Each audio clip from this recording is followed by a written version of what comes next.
nombre de Jesús, de esta hermosa palabra y háblanos. Habla nuestras vidas, habla nuestros corazones, guíanos a toda verdad. Que tu palabra penetre en nuestras vidas como una espada de doble filo y que nos hable en el poderoso nombre de Cristo Jesús.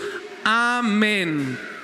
Tengo que seguir con este tema que la semana pasada habíamos estado platicando, que es el tema del desarrollo espiritual, de crecer y no quedarnos en un estado de madurez como niños, sino ir creciendo en la medida del varón perfecto, dice Efesios 4:13, crecer a la estatura de Jesucristo.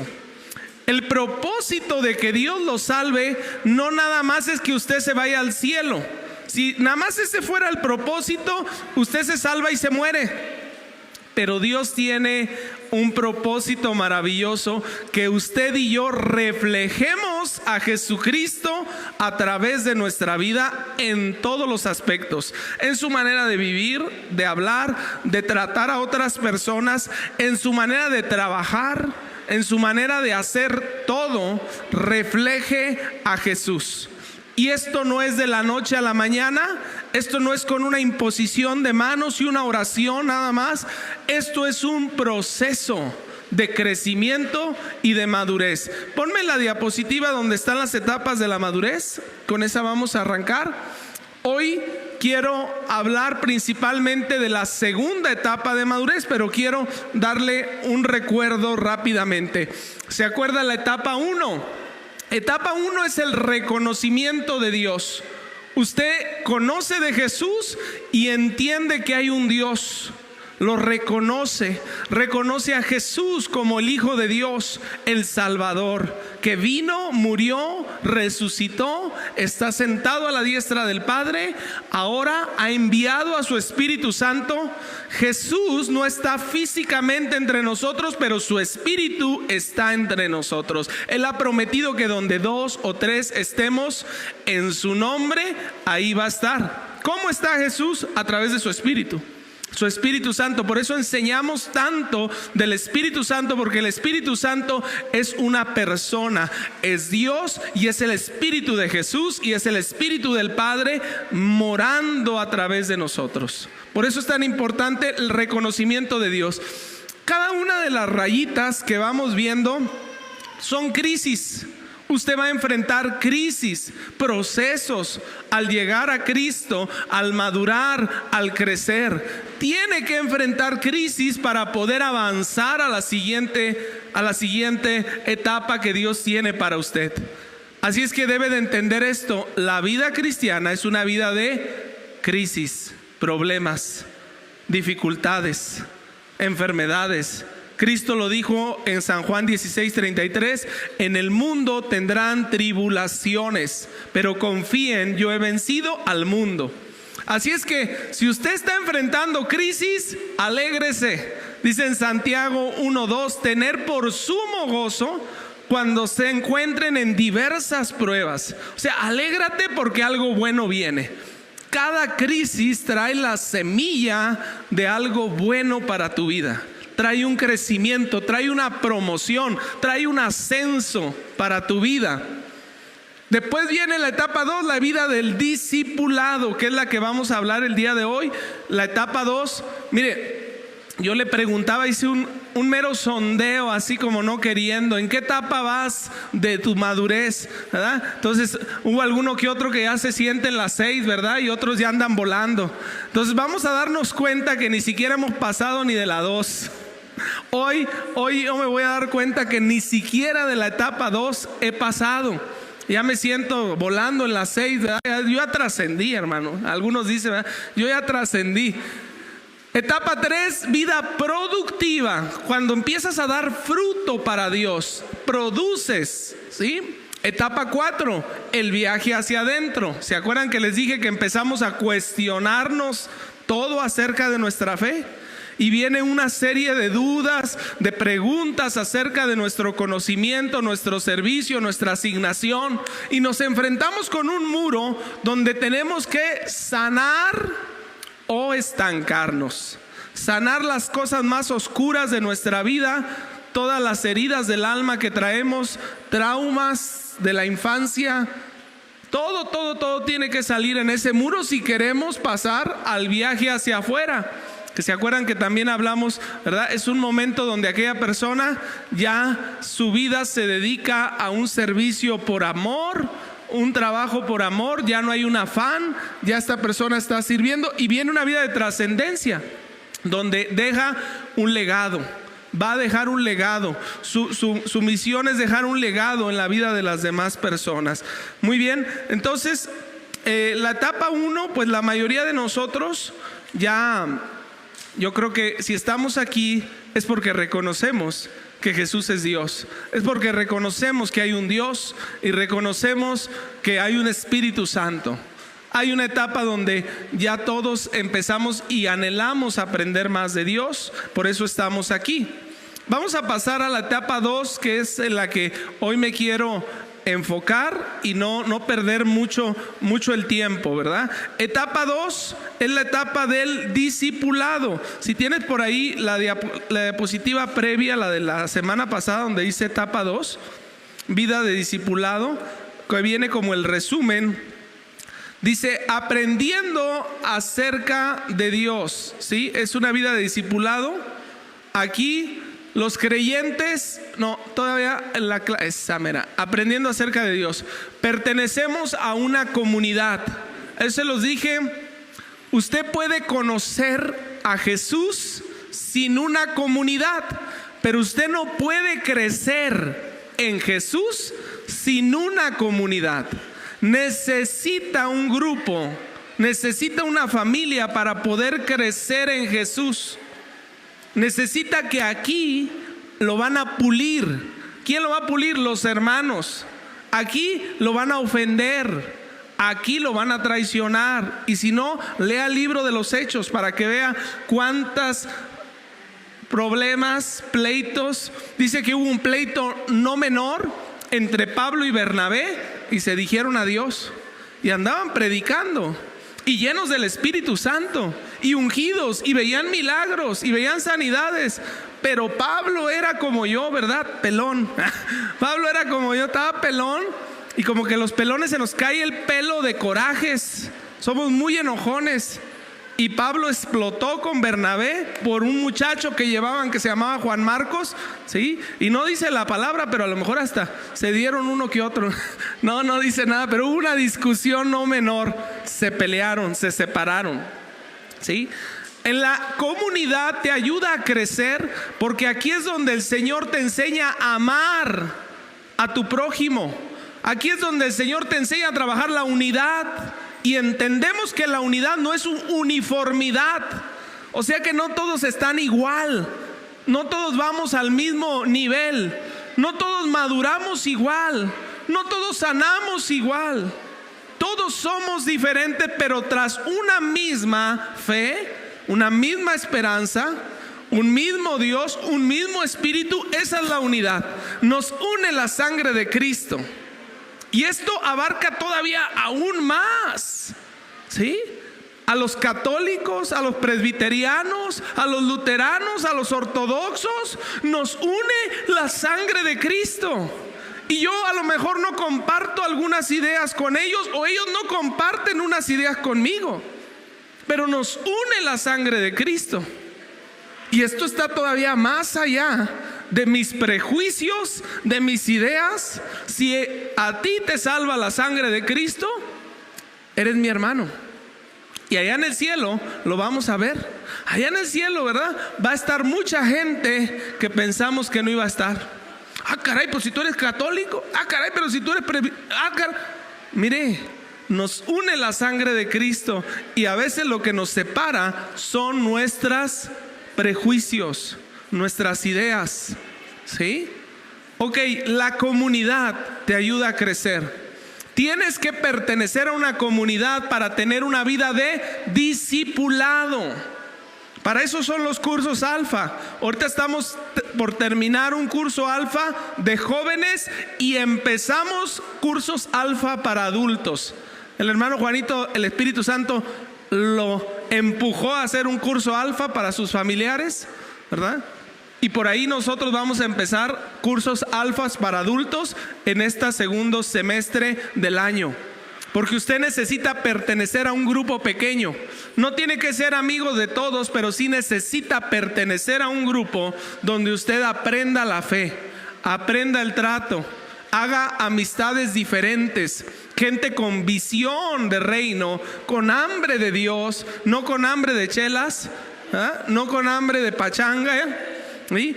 Gente que le anime a buscar de Dios. Necesita un ambiente diferente para crecer. Necesita pláticas diferentes para edificarse, ¿sí?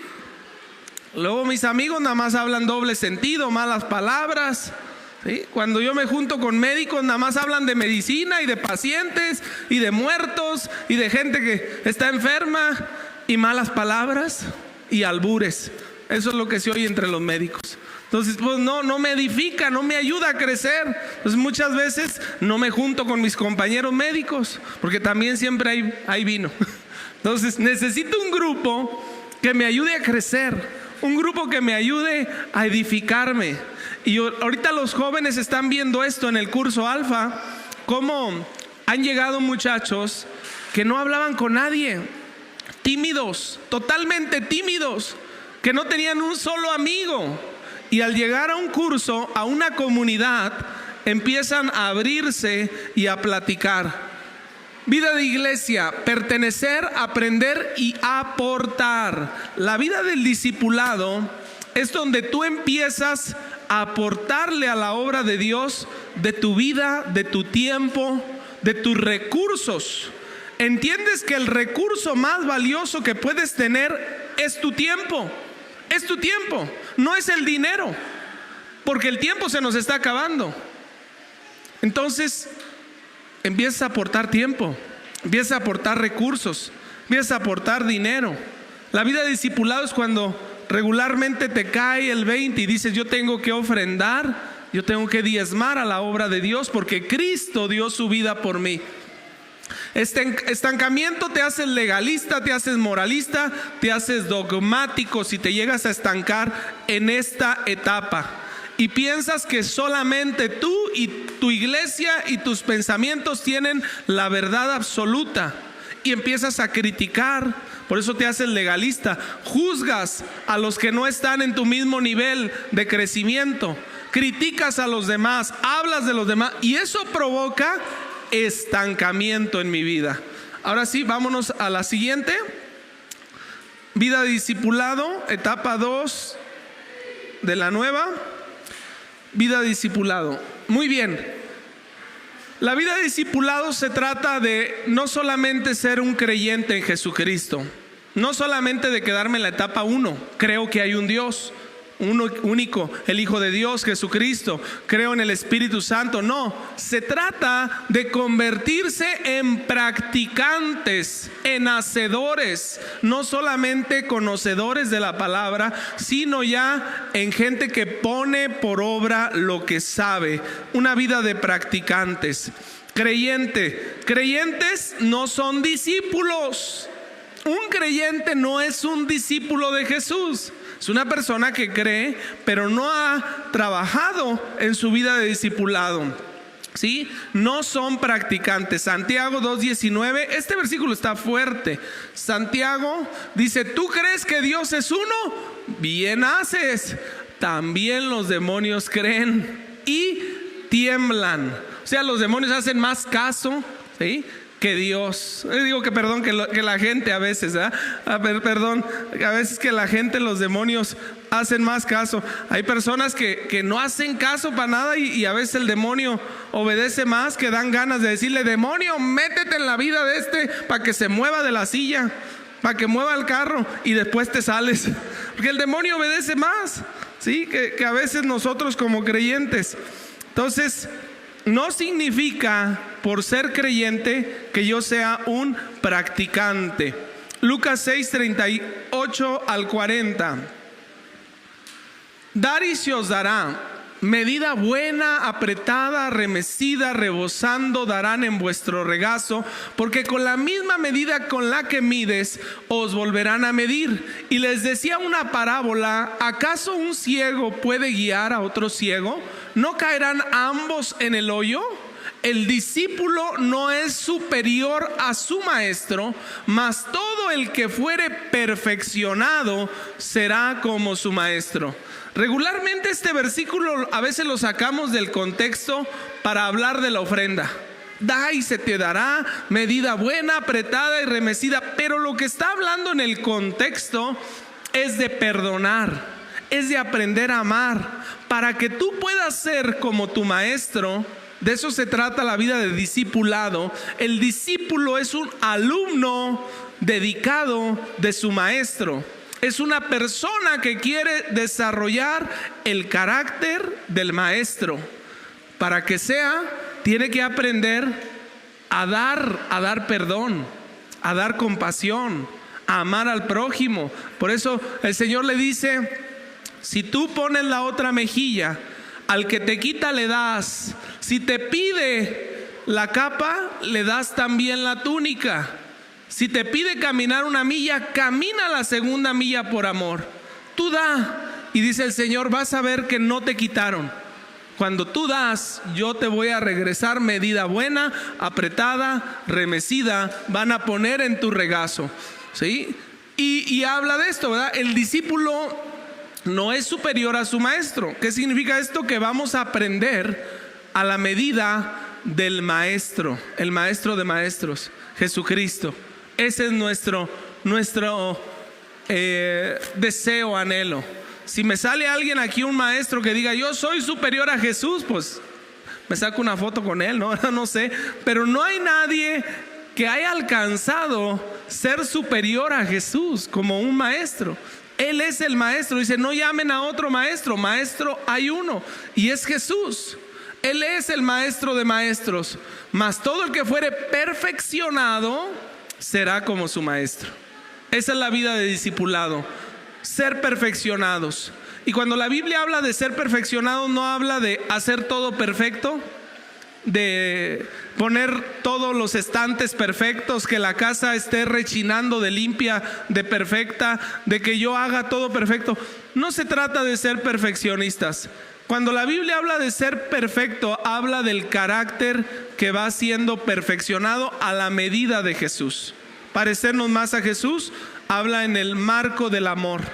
Aprender a amar como Jesús amaba, que es lo que habla el contexto de este versículo. Perdonar, amar, bendecir cuando te maldicen, poner la otra mejilla, caminar la segunda milla por amor. Realmente una persona perfecta es una persona que sabe amar como Jesús amó, que sabe perdonar como Jesús perdonó. Esa es una persona que va siendo perfeccionada en su carácter, que ahí en la cruz Él mostró esa compasión, ¿verdad? Cuando Él oró: Padre, perdónalos, no saben lo que hacen, ¿verdad? Mansedumbre, se llama eso, mansedumbre, la capacidad de no ofenderse y perdonar. Muy bien, dice: la madurez del cristiano se mide en su parecido a Jesús. Ahí vas a medir tu madurez como cristiano. ¿Cuánto te pareces a Jesús? ¿Cuánto has desarrollado tu carácter de discípulo? La madurez del cristiano se mide en su parecido a Jesús. Ponme la que sigue. Entonces, ¿qué es un discípulo? ¿Cómo definimos discípulo? Discípulo es que nos parecemos al que guía nuestra vida, ¿verdad? Como dijimos ahorita, va siendo perfeccionado como su maestro.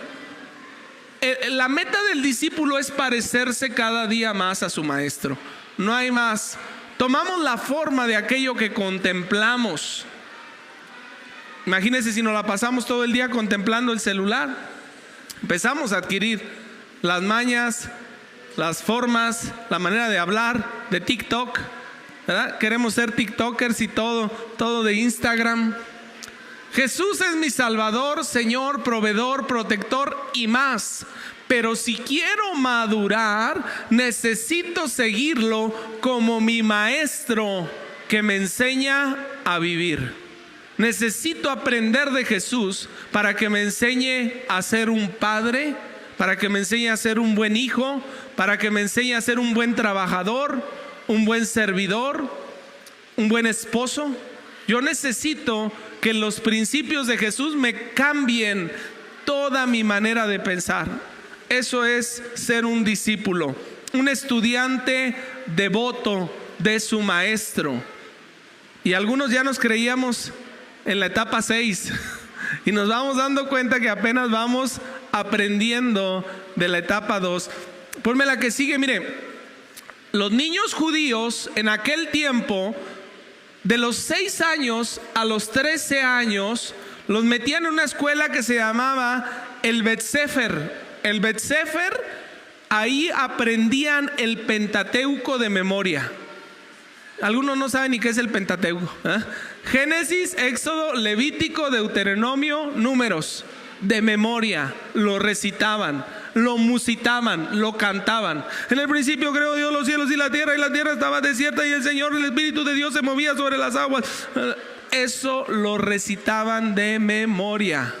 Y nosotros ya nos creemos discípulos y no nos sabemos ni el Juan 3:16, pero yo ya estoy en la etapa 6. Ya estoy en la 5 de madurez. Yo ya trascendí. Un niño judío a los 6 años ya te recitaba el Génesis, ya te empezaba a recitar toda la Biblia. El Bet Sefer, el Pentateuco, se los enseñaban a los 13 años. Si el niño salía picudo y como que destacaba y le gustaba, ¿sabes qué? Pásalo al Midrash, que era como la universidad. En el Midrash aprendían todo el Antiguo Testamento de memoria y sabían disertar acerca de los profetas, de salmos, de proverbios. Por eso usted ve los que han visto la serie, aquella serie de The Chosen. ¿Alguien ha visto la serie de The Chosen? Que de repente los varones, los discípulos, empiezan a hablar de memoria salmos o versículos de Isaías o de Jeremías, empiezan a hablarlo de memoria. Pues es porque eso hacían en el Midrash, en la universidad que ellos iban. Aprendían de memoria todo el Antiguo Testamento. Se lo sabían de memoria. Ellos querían ser como sus maestros, como sus rabís. No es que yo ya soy un discípulo de Cristo, yo ya la segunda etapa ya la vencí, esa yo ya estoy en la 4. Mi amado, creo que todavía no empezamos ni la segunda etapa. Creo que todavía a algunos nos falta mucho para el discipulado. Estamos saliendo de la primera, ¿verdad? Apenas nos andamos poniendo. ¿Se acuerdan que gateé la semana pasada? Yo creo que muchos apenas estamos enseñando a ser solitos, ¿verdad? A detener la cabecita, porque nos pesa mucho todavía la cabeza. Traemos una cabezota así, ¿verdad? De tantas cosas que nos metieron, ideas, prejuicios, ¿verdad? Cuando yo fui a la universidad, salí con una cabezota así de doctor y me sentía, no sé, Einstein, me sentía el más sabelotodo. Y me pesaba tanto la cabeza que no me podía mantener en Cristo, ¿verdad? Era como de esos funcos, los monos funcos que tienen una cabezota, ¿verdad? Y no se pueden sostener. Así, porque mi cabeza estaba llena de tantos prejuicios, conocimientos, ideas que me metieron. No, es que vengo del chango. Pues sí parezco chango, pero no, yo no vengo del chango, ¿verdad? Mi abuelo se llamaba el Chita y le decían la Chita, pero no soy un chango, ¿verdad? Vengo de Cristo, Adán y Eva, ¿verdad? Ahí empezó la genealogía. Muy bien, si en el Midrash salía uno bien picudo, lo mandaban al Harvard. Y había todavía un Harvard para aquellos que eran súper picudos. Se sabían de memoria todo el Antiguo Testamento y aparte lo podían interpretar. Disertaban con los meros de la palabra de Dios, y había un especializado donde le ponían marca personal. Podían pasar a aprender con un rabí. Podían pasar a aprender de los 18 años. Pablo estudió a los pies de Gamaliel. Él estudió con un rabí todavía más. Entonces Pablo por eso tenía palabra de sobra. Él sabía todo el Antiguo Testamento. Por eso era tan leal al Antiguo Testamento, y él realmente creía que los cristianos blasfemaban. Él realmente creía que los cristianos estaban locos, por eso los perseguía, porque él creía que estaba amando a Dios y sirviendo a Dios, persiguiendo a los cristianos, hasta que se le aparece Jesús, ¿verdad? Bueno, esa es otra historia. Vámonos, ponme la que sigue. Entonces, ¿qué tan discípulo soy? ¿Cuántos versículos me sé? ¿Cuánto estoy memorizando de la palabra de Dios? ¿Cuánto estoy aprendiendo? ¿Sí? Creo que me pasé a una. A ver, antes de esa. ¿Cuál está antes de esa? Discípulo. Antes de esa, ponme la que sigue. Bueno, ok, ahí está. Jesús hace el llamado a ser sus discípulos, a aprender con un rabí. Por eso para Simón, Andrés, Jacob, Mateo, fue fácil seguir a Jesús, porque era la oportunidad de oro de ir, por ejemplo, a Harvard y estar pegado a un rabí, porque esa oportunidad solamente se la daban a uno entre miles. La oportunidad de estudiar directamente de un rabí era como ir ahorita al TEC de Monterrey. Usted quiere una beca para el TEC de Monterrey o para irse a Harvard, es uno entre miles. Pues Jesús le estaba diciendo: vengan a aprender directamente de un rabí. Por eso inmediatamente lo siguieron. La que sigue, ahora sí, Lucas 5:11. Lucas 5:11. Y cuando trajeron a tierra las barcas, dejándolo todo, le siguieron. ¿Cuál es el requisito para ser un discípulo de Jesús ese día? ¿Cuál fue el requisito? Dejarlo todo. Dejarlo todo. Le siguieron. ¿Sí? Atrás, otra vez la diapositiva. A veces en la universidad, para ir a una universidad, ¿cuántos requisitos te ponen? Yo me acuerdo que yo quería entrar a la universidad, a la militar, a la médico militar, y te pedían requisitos hasta de estatura, que no hayas tenido fracturas, ¿verdad? De todo. El examen te aventaban de una plataforma de 25 metros y échate el clavado, y un montón de cosas, de requisitos, aparte de traer cierto promedio y que no trajeras materias reprobadas, etcétera, etcétera. Acá, para ser discípulo, el único requisito es: déjalo todo. Deja tus ideas preconcebidas, tus prejuicios, deja todo lo que te estorbe y sigue a Jesús. Él dice, Dallas Willard es el escritor de aquel libro que les estuve compartiendo, las disciplinas espirituales. No sé si se acuerdan de las disciplinas espirituales que estuvimos hablando. Él es escritor de ese libro y dice: el gran reto en el mundo de hoy, con todas las necesidades apremiantes, es si los que se identifican como cristianos llegarán a ser discípulos, estudiantes, aprendices o practicantes de Cristo Jesús, aprendiendo constantemente de Él, cómo vivir la vida del reino de los cielos en cada rincón de la existencia humana. Ese es el gran reto que tenemos hoy como creyentes en Jesucristo: convertirnos en verdaderos discípulos, en verdaderos practicantes. ¿Sí? Mucha gente hoy tiene religión y le dices: ¿qué religión eres? Y te va a decir: soy de esta, soy de la otra, pero realmente no soy practicante. Y muchos hoy el cristianismo, ¿verdad? Yo soy cristiano, pero pues no te pareces a Cristo. Esa es la cuestión, que para ser cristiano tenemos que desarrollar el carácter de Cristo y parecernos más a Jesús. Ese es el gran reto. La pregunta sería entonces esta mañana: tú que te identificas como cristiano, ¿vas a decidirte a ser un discípulo de Jesús o solamente un creyente? ¿Vas a decidir crecer en Jesús o nada más quedarte en creyente? ¿Dónde estás? El mundo está esperando discípulos, tus vecinos, tus familiares. No quieren gente que les lean la Biblia y les den de bibliazos. Quieren gente que se parezcan a Jesús, que su vida testifique a un Cristo vivo. Quiero lo que tú tienes, porque tú te pareces a Jesús.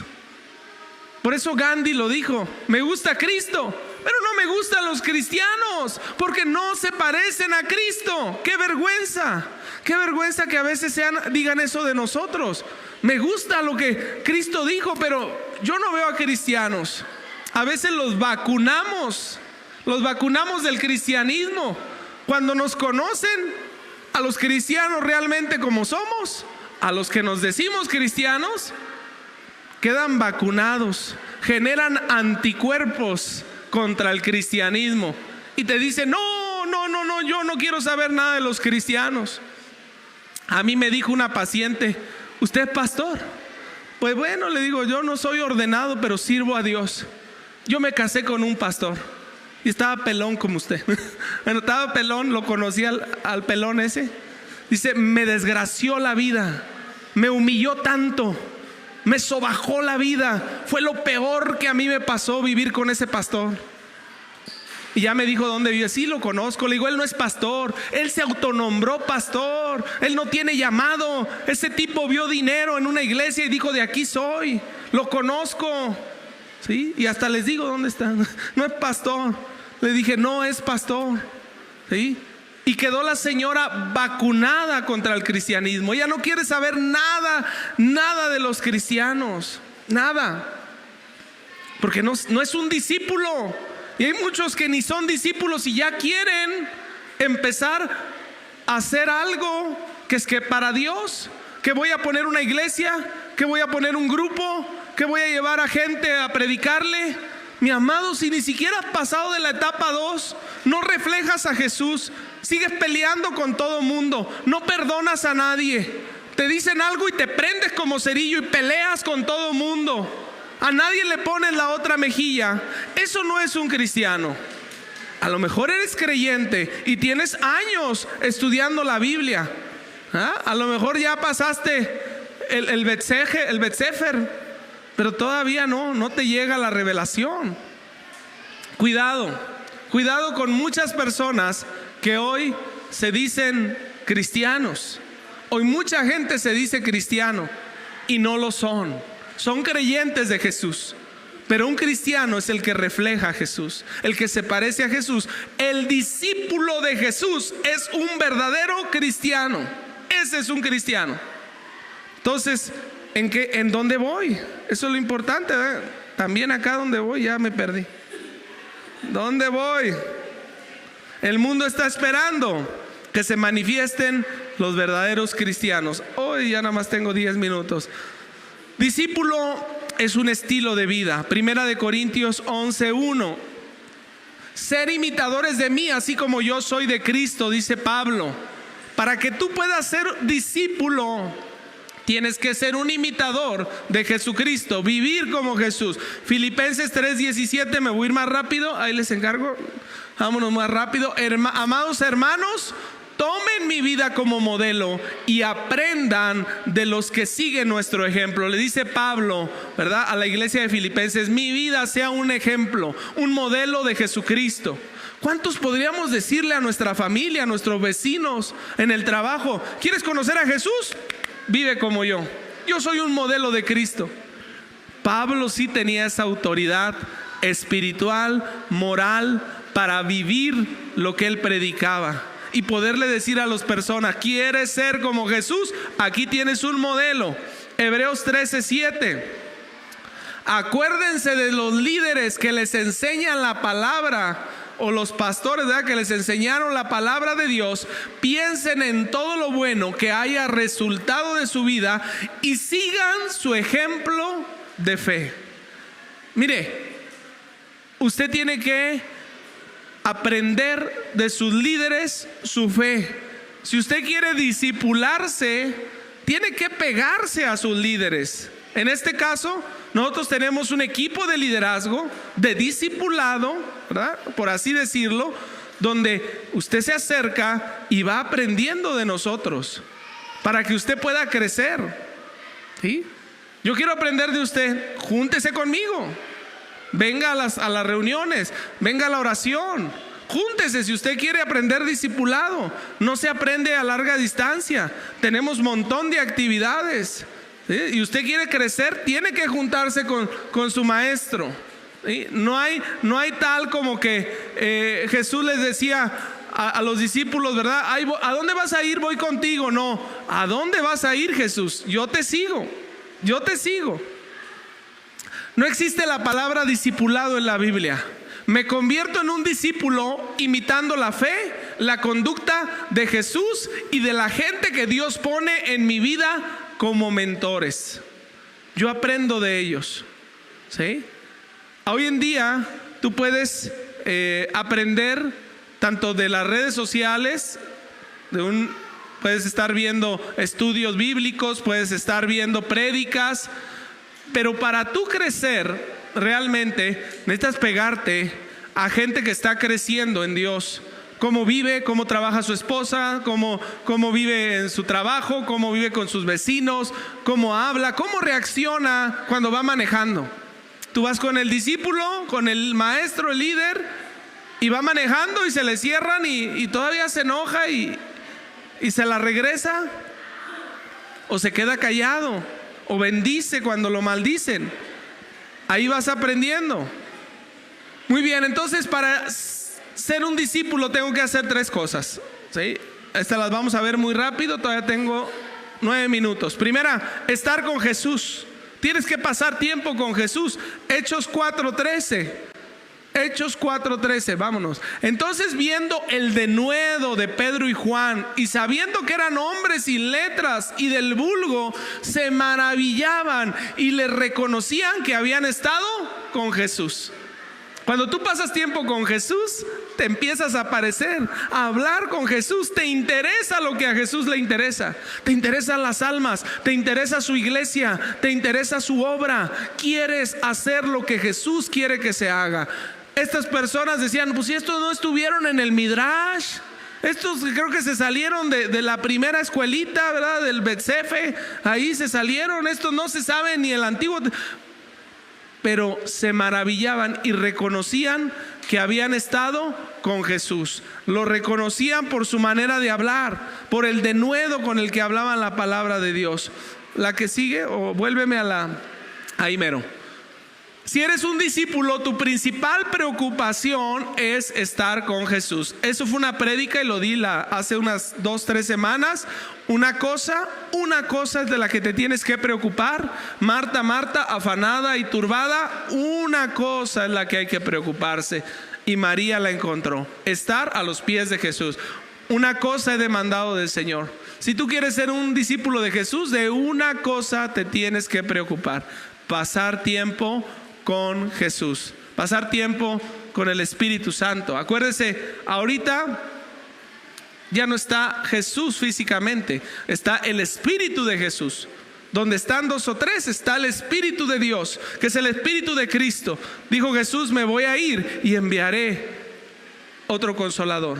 Entonces usted le habla al Espíritu Santo, usted está pasando tiempo con Jesús. Cuando usted está meditando la palabra, usted está pasando tiempo con Jesús. Porque Jesús es el verbo, dice Juan 1:2. En el principio era el verbo y el verbo era Dios. Jesús, antes de llamarse Jesús aquí en la tierra, ¿cómo se llamaba en el cielo? Se llamaba el verbo de Dios, el Logos. Él era la palabra. Jesús era la palabra. Su nombre antes era Logos, era la palabra. Ese era el nombre de Jesús. En el principio era el Logos, era el verbo, y el verbo era Dios, y el verbo se hizo Dios. Ese era el nombre de Jesucristo, por si no lo sabía, antes de la eternidad. Él es la palabra. Cuando usted pasa tiempo en la palabra de Jesús, usted está pasando tiempo con Jesús. Y usted le dice al Espíritu Santo: ayúdame a entender a Jesús, a conocerlo más, a enamorarme más de Él. ¿Sí?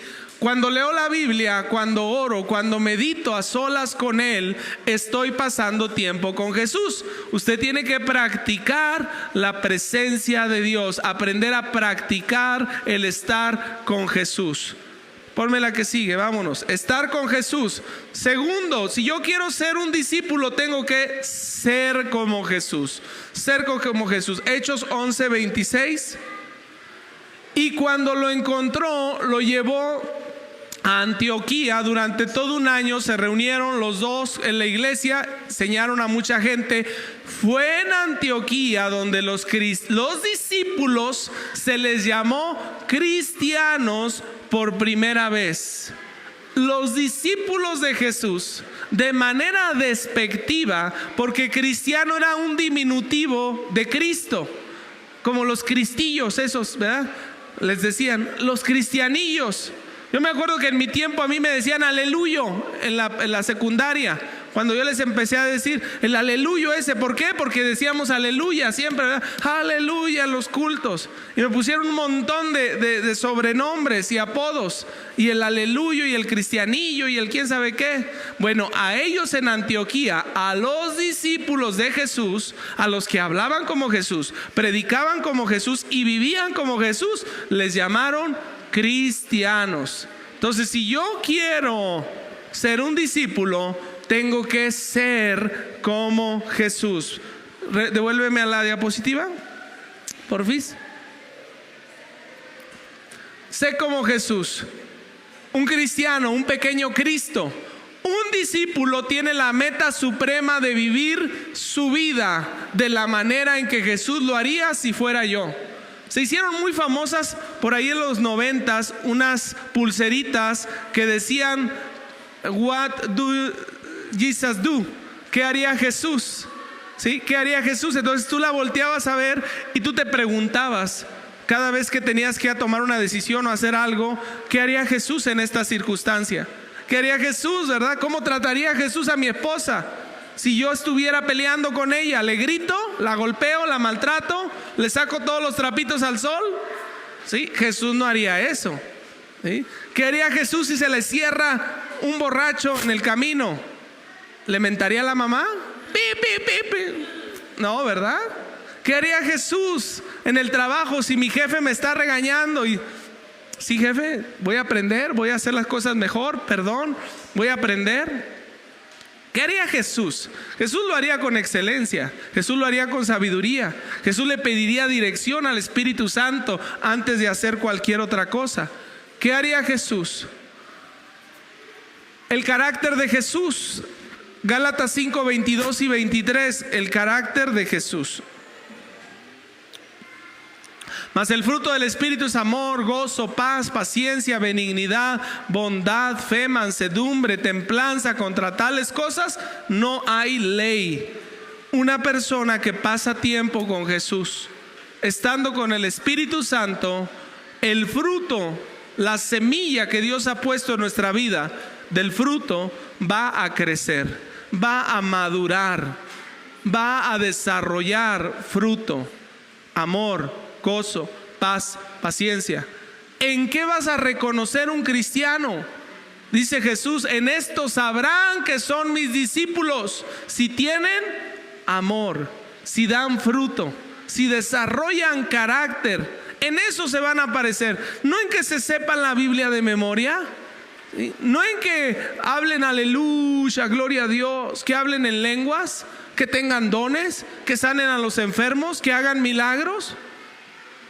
En que se amen los unos a los otros, en que desarrollen fruto, en que desarrollen carácter. Entonces ya ando en la etapa 4 y todavía me cae gorda la hermana y no la soporto y no la tolero, y yo ya soy de la etapa 5 de madurez cristiana y yo ya trascendí. Mi amado, regrésate a la 2.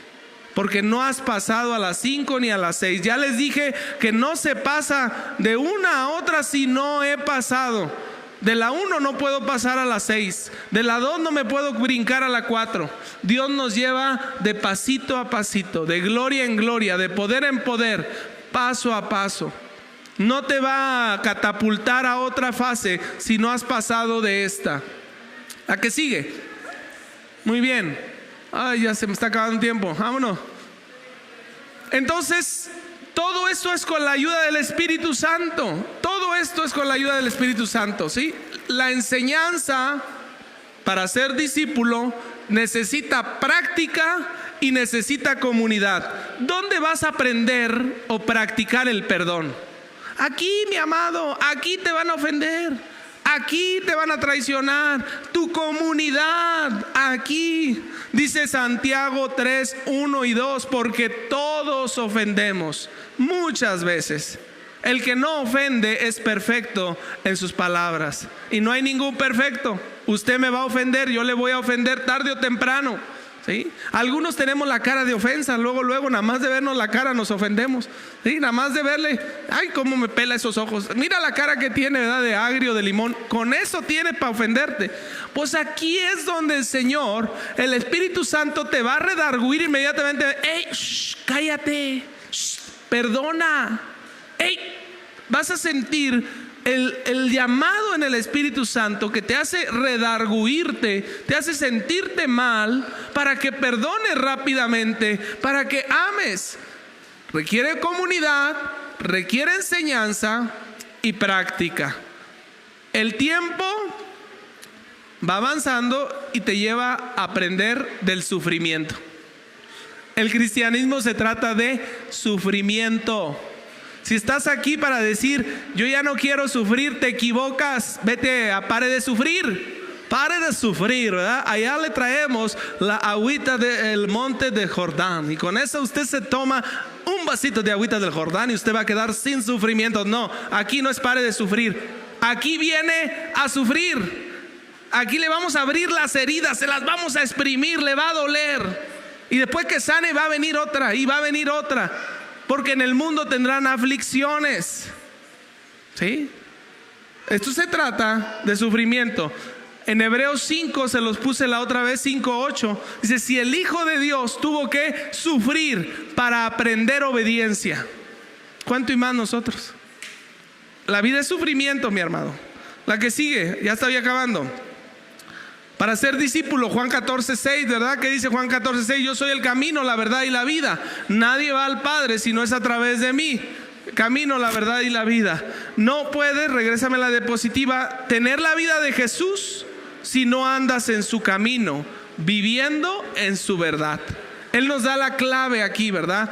No puedes vivir la vida de Jesús si no andas en su camino, viviendo su verdad. Regrésame la diapositiva.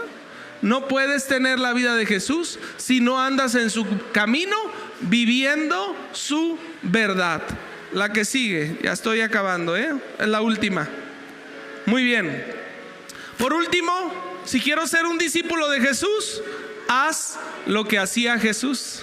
Haz lo que Jesús hacía. Juan 14:12. Juan 14:12. De cierto digo, que el que cree en mí, las obras que yo hago, él las hará también, y aún mayores hará, porque yo voy al Padre. Tenemos que hacer lo que Jesús hacía. ¿Pero qué hacía Jesús? Pues entonces tengo que leer los evangelios para saber qué hacía Jesús. Jesús no solamente era echar fuera demonios, sanar a los enfermos, hacer milagros. Él pasaba tiempo con la gente, comía con la gente, iba a bodas, pasaba tiempo con los enfermos.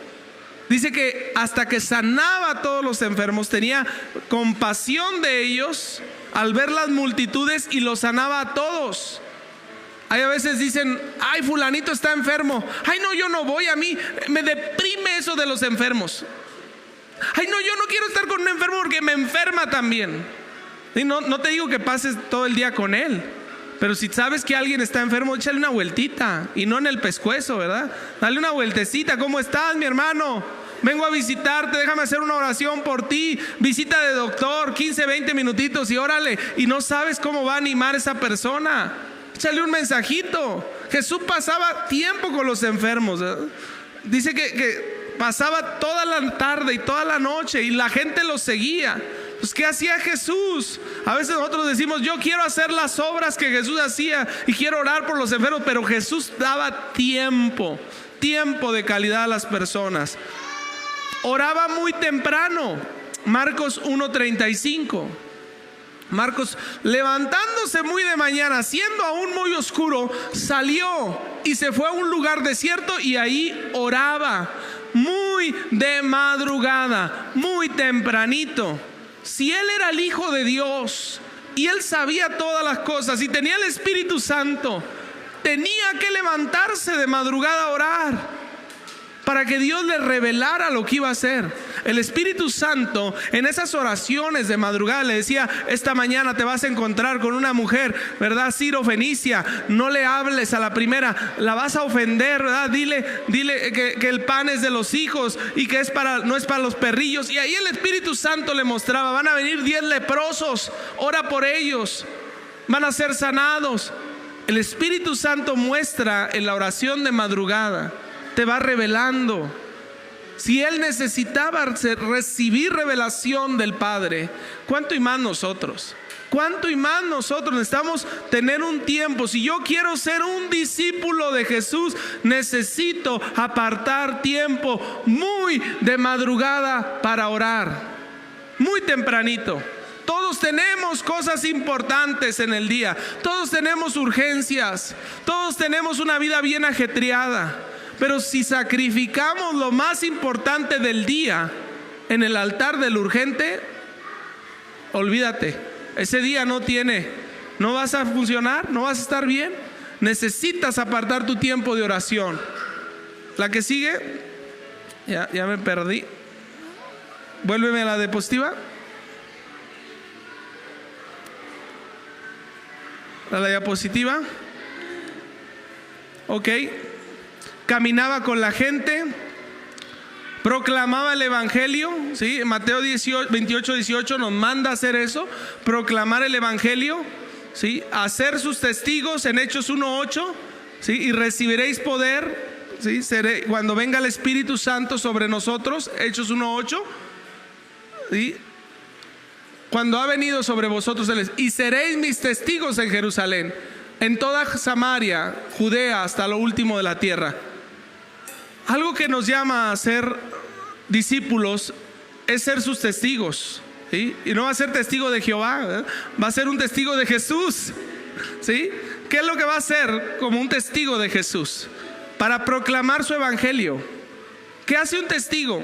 Se sienta y dice lo que vio y lo que experimentó. Usted a veces quiere proclamar el evangelio dándole de biblias a la gente: borracho, adúltero, ni los fornicarios, ni los idólatras se van al infierno, y andan mandando al infierno a batazos a todo mundo. Cuando Jesús nos manda a proclamar el evangelio y a ser discípulos, testificando. Tú te sientas y dices: mira, yo no sé, pero yo era un borracho, yo era un adúltero, yo era un maldiciente, yo vivía así, maltrataba a mi esposa, nunca estaba con mis hijos. Desde que conozco a Jesús, mi vida ha empezado a cambiar. No te digo que ya lo he logrado, pero ya de 10 maldiciones que decían una frase, ya nada más de repente se me sale una. Ya estoy cambiando, ¿sí? Antes me tomaba todos los días, ahora nada más de repente en Navidad me tomo una y me siento tan mal, ¿sí? Y va cambiando mi vida. Ya no maltrato a mi esposa, ya no maltrato a mis hijos. Eso es un testigo. Se para y da testimonio de lo que Dios ha hecho. La gente te podrá refutar la Biblia y te podrá sacar enseñanzas y te podrá dar una doctrina, y a veces tú no sabes los versículos y no tienes toda la enseñanza, apenas estás aprendiendo. Pero contra tu testimonio, ¿quién lo va a refutar? Yo era así, yo hacía esto, yo vivía de esta manera y ahora está así mi vida. Eso es un testigo. Eso es el que testifica con el poder del Espíritu Santo. Y sí, sanaba, oraba, liberaba y hacía todo con excelencia. Todo con excelencia. Como dice Colosenses 3:2, cuando hagas algo, hazlo como para Dios y no para los hombres. Todo lo que uno haga, hacerlo para Dios. ¿Cómo lo haría si estuviera el presidente ahorita? ¿Cómo cantaría si hoy vinieran todos los que van a lanzarse para presidente de Salamanca? Que me vean, a ver si me dan un huesito, ¿verdad? Y me porto bien. ¿Cómo lo haría si el Rey de Reyes y el Señor de Señores te está viendo? Con excelencia, con calidad, lo mejor que puedo. Es para Él, es para Él. Así vivía Jesús. Eso es un discípulo de Jesús. ¿Ya me ubiqué en cuál etapa estoy? A lo mejor apenas estoy transicionando de creyente a discípulo y ya me creía en la etapa 6. Yo ya trascendí. Mire, mi hermano, tenemos que buscar el discipulado, ser discípulos de Jesús, pasar de solamente ser creyentes, ¿sí? Y créame que cuando uno es discípulo van a venir pruebas, van a venir crisis. Viene la prueba del perdón. Aprende a perdonar. Aprende a soltar a la gente que te ha dañado. Aprende a ser como Jesús. Hay algo que el Espíritu Santo, póngase de pie, me está poniendo. Muchos, para crecer en su discipulado, en ser como Jesús, tienen que perdonar. De veras, el Espíritu Santo me pone fuertemente esto. Te han ofendido, te han dañado, y muchos han sido dentro de la misma iglesia, dentro de los mismos hermanos. Tú depositaste tu fe, depositaste confianza en la vida de alguien de la misma iglesia y te traicionó, te hirió, te lastimó. El Señor Jesucristo te entiende, porque sus mismos discípulos, sus amigos con el que Él comía en el plato, fue el que lo entregó con un beso. Su mismo amigo Pedro, que siempre lo trajo en lo más importante, lo negó 3 veces. En la última hasta maldijo: maldita sea, yo no conozco a Jesús. Él entiende cuando dentro de tu misma familia, que pensabas que era tu iglesia, tu familia, te traicionan, te dañan, te ofenden. Él sabe que para crecer tú necesitas experimentar la ofensa y la traición, porque eso te va a ayudar a ser como Él, porque eso te va a ayudar a crecer, porque cada herida que te han causado solamente es un paso a acercarte más a Él. Hoy el Espíritu Santo te quiere sanar. Te quiere sanar el corazón. Yo te voy a pedir que ores conmigo esta oración para que tú perdones y tú bendigas a los que te maldicen. Ahí en tu interior vas a decir el nombre de esas personas que te han dañado. Ahí entre tú y Dios. Voy a pedirte que el Espíritu Santo te está poniendo a alguien que te ofendió, alguien que te dañó, te lastimó. De hecho, veo gente que de niña abusaron de ti y fue alguien cerca, fue un familiar cercano. El Señor hoy te dice: suéltalo, suéltalo, bendícelo, perdónalo, sígueme, sígueme, tengo cosas mejores para ti. Yo te voy a sanar el corazón, solo suéltalo, solo bendícelo. Hoy repite esta oración: Señor Jesús, quiero ser tu discípulo, quiero parecerme más a ti. Perdóname, Padre, porque el odio, el rencor, el resentimiento no me habían dejado crecer. El día de hoy yo decido perdonar y yo suelto de mi juicio. Di su nombre ahí en secreto, dile su nombre al Señor, dile su nombre de esa persona. Quizá fue un hermano, fue una hermana, fue un pastor, fue un amigo muy cercano, fue alguien que tú le depositaste toda tu confianza, fue un hijo, te ofendió. Hoy dile al Señor: decido perdonarlo, lo suelto de mi juicio y soy libre de la ofensa. Y soy libre de la ofensa. Papi, quiero pasar esta crisis, esta prueba y convertirme en tu discípulo. El día de hoy decido bendecirlo y empieza a bendecir a esa persona.